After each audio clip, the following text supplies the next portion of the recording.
It's Dave here. Today I'm going to demo Jumpy2, which is the sequel to my Jumpy1 add-in package.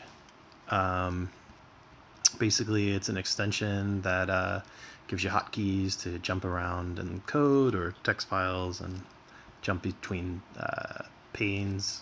So, like for example, I'm going to hit Shift-Enter, and then I'm going to go over there to where that TS ignore is. I'm going to type A, and I want to, let's say, get the second half for the ignore, AY.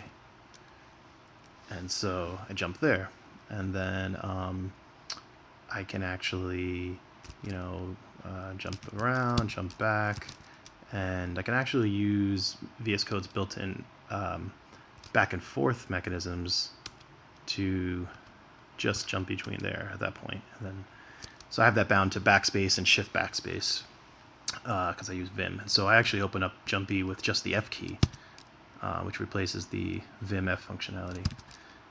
And the same works in here with Shift-Enter. It'll keep you in the insert mode. You can just type